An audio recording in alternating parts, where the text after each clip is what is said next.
کہ آپ جناب روس کا رخ کریں، کیونکہ امریکہ روس کے خلاف ہے، اس پر معاشی پابندیاں بھی لگاتا ہے. اور انڈیا جناب یہ خاص کر یوکرین جنگ کے بعد اس نے جو اپنا جو الائنمنٹ جو شو کی ہے، اپنا جناب اس نے جو رخ شو کیا ہے، اپنا پلڑا جو اس نے بھاری رکھا ہے روس کی طرف، اپنے آپ کو اس نے جھکاؤ کیا ہے خاص کر. اچھا آگے بڑھتے ہیں. اگر بھارت روس سے تعلقات کمزور کرتا ہے تو توانائی کی فراہمی اور دفاعی ساز و سامان میں کمی جیسے خطرات سے بھی دوچار ہو سکتا ہے.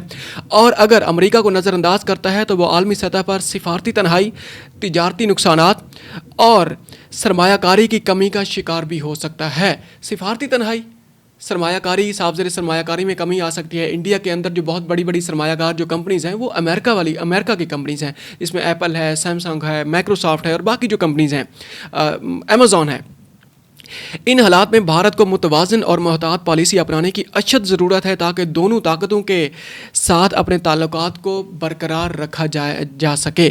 اب اس کے ساتھ ساتھ ایک اور خبر بھی اس کے ساتھ ہے. اگر امریکہ اپنے اتحادیوں کو بھی بھارت پر دباؤ ڈالنے پر آمادہ کر لے تو اندازہ لگائیں کہ انڈیا کی تو بالکل ہی اس کی تو وہ کہتے ہیں نا کہ اس کی وہ کہتے ہیں کہ اس کا کوئی حال بھی نہیں رہے گا اگر وہ یورپ کو کہہ دیتا ہے یا باقی جو ممالک ہیں ان کو وہ کہہ دیتا ہے جناب، جو اس کے اتحادی بھی ہیں، خاص کر جو اسکینڈینیوین کنٹریز ہیں یا پھر یہ ساؤتھ ایسٹ ایشین کنٹریز ہیں جس میں ساؤتھ کوریا شامل ہے، یا فار ایسٹ وہ جو جس میں جاپان شامل ہے، جو باقی جو کنٹریز ہیں، اگر وہ ان کو بھی کنونس کر لیتا ہے کہ آپ نے انڈیا کے ساتھ اپنے جو تجارتی روابط ہیں یا سیاسی روابط ہیں ان پہ کمپرومائز کرنا ہے، تو اندازہ لگائیں انڈیا کا وہ جو خواب تھا، وہ جو ایک اپنے آپ کو وہ خطے کا چودھری بنانے کے چکروں میں تھا یا پولیس مین بنانے کے چکروں میں تھا، اور چائنا کو جناب اس نے کرنا تھا، وہ جو اس کا دنیا کی 5ویں بڑی معیشت بن چکا ہے، وہ سارا کچھ اب کھٹائی میں پڑتا ہوا نظر آ رہا ہے.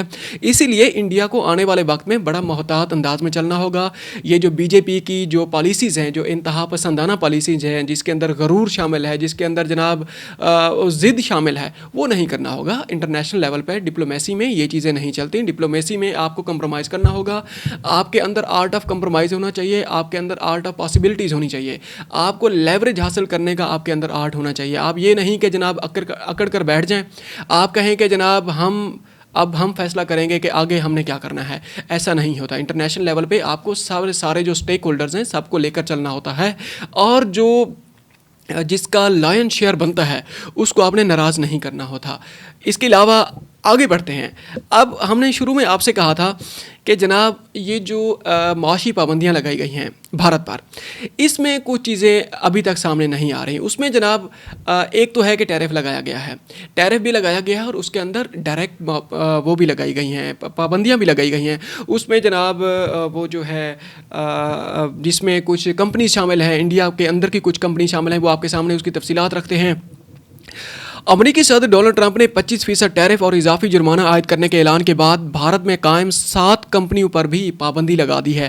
اب یہ پابندی انہوں نے کیوں لگائی ہے، اس کی تفصیلات بیسیکلی وہ مین خبر وہ ہے. امریکی میڈیا کے مطابق صدر ٹرمپ نے بھارت میں قائم 7 کمپنیوں پر پابندیاں لگائی ہیں. پابندیوں کا شکار 7 کمپنیاں ایران سے تیل کی تجارت کرتی ہیں. اب اندازہ لگائیں، روس اور ایران اس کے ساتھ جو بھی تعلقات کا استوار کرے گا اس پر پابندیاں لگیں گی. اب انڈیا کی جو 7 جو ایسی کمپنیاں ہیں جو ایران سے تیل درآمد کرنے میں بڑا کلیدی رول پلے کرتی ہیں، ان پر بھی پابندیاں لگا دی گئی ہیں. امریکہ کا کہنا ہے کہ ایران تیل سے حاصل آمدنی کو مشرق وسطیٰ کو عدم استحکام کا شکار کرنے کے لیے استعمال کرتا ہے اور اپنے عوام کا استحصال کرتا ہے. اندازہ لگائیں کہ اب اس میں ایران کیسے شامل ہو گیا ہے اس خبر کے اندر. امریکہ کے مطابق محکمہ خارجہ ایسی 20 کمپنیوں پر پابندی لگا رہا ہے جو ایرانی پیٹرولیم مصنوعات یا پیٹرو کیمیکل تجارت میں شریک ہیں، اور 10 جہازوں کے خلاف بھی کارروائی کر رہا ہے. اب یہ جو آئل ٹینکرز ہیں بیسیکلی، اور اس کے علاوہ جو پیٹرو کیمیکلز کی اگر بات ہو رہی ہے، صاحب ذرا یہ امبانی گروپ ہے، اور امبانی گروپ کا اس میں ریلائنس کمپنیز ہیں. کھل کر سامنے آ رہی ہیں باتیں. پیٹرو کیمیکل صاحب سے سب سے بڑا جو گروپ ہے وہ ریلائنس کا ہی ہے. اب جناب امبانی کا وہ جو ایک بہت بڑا نیٹ ورک ہے وہ بھی پابندیوں کا شکار ہو چکا ہے. اس کا مطلب یہ ہے کہ ریلائنس پر بھی پابندی لگ گئی ہے. کہا جا رہا ہے کہ ان 20 میں سے 7 کمپنیاں بھارت میں ہیں. اب بھارت میں اس میں جناب ریلائنس کا بھی انہوں نے ذکر کیا ہے. انہوں نے کہا کہ اس میں پیٹرو کیمیکل وہ جو ہیں تجارت میں شامل ہیں، اس میں ریلائنس ہے، ٹاٹا ہے، اور باقی جو نجی کمپنیاں اس میں شامل ہیں. اچھا آگے بڑھتے ہیں. آگے بڑھتے ہیں. کچھ پاکستان سے خبر تھی. اب اس میں تحریک انصاف کے اندر ایک مرتبہ پھر سیاسی ڈیڈ لاک کے کچھ اشارے ملنا شروع ہو گئے ہیں. خاص کر تحریک انصاف میں, تحریک انصاف جو KPK جو وہ ہے چیپٹر ہے, اس میں جناب سینٹ کی ایک سیٹ تھی. اس میں جناب جو شفا یوسف زئی ہیں, ان کو جو لیٹسٹ جو ریسنٹلی جو الیکشن ہوئے ہیں اس میں ان کو نامزد کیا گیا تھا. جو پہلی لسٹ آئی تھی, جو بیرسٹر سیف تحریک انصاف کے جو بانی ہیں, عمران خان صاحب سے ملاقات کرنے کے بعد جو باہر آئے تھے, اس میں مشال یوسف زئی کا اس میں نام تھا. بعد میں یہ مبینہ طور پر یہ کہا گیا تھا کہ جناب جو ہیں علیمہ خان صاحبہ ہیں اور وہ ہیں جو علی امین گنڈا پور ہیں, انہوں نے یہ نام نکلوا دیا تھا اس لسٹ میں. اب جناب ایک اہم ڈیولپمنٹ سامنے آئی ہیں مشال یوسف زئی کے بارے میں. انہوں نے کہا کہ پاکستان تحریک انصاف کی رہنما سائمہ خالد نے سینٹ انتخابات سے دستبردار ہونے کا فیصلہ کر لیا. دستبردار ہونے کا فیصلہ نہیں کیا ابھی تک. اچھا, یہ ایسا کیوں ہوا ہے؟ اب یہ ایک ریزرو سیٹ ہے. اس میں جناب جو ثانیہ نشتر ہیں وہ اس میں سینیٹر تھیں, انہوں نے استعفیٰ دے دیا ہے, بلکہ ان کا ٹینیور بھی مکمل ہو گیا ہے. اب اس میں 4-5 ان میں نام تھے, وہ انہوں نے اپنے کاغذات نامزدگی جمع کروا دیے, اور اس میں سے ایک نام ہے جس کا نام ہے جناب سائمہ خالد. انہوں نے دستبردار ہونے سے انکار کر دیا ہے. اب بانی PTI عمران خان نے مشال یوسف زئی کو سینٹ انتخابات کے لیے نامزد کیا ہے, اور PTI چیئرمین بیرسٹر گوہر نے سائمہ خالد کو دستبردار ہونے کی ہدایات کی تھی. لیکن اب سائمہ خالد نے سینٹ انتخابات سے دستبردار نہ ہونے کا فیصلہ کر لیا ہے.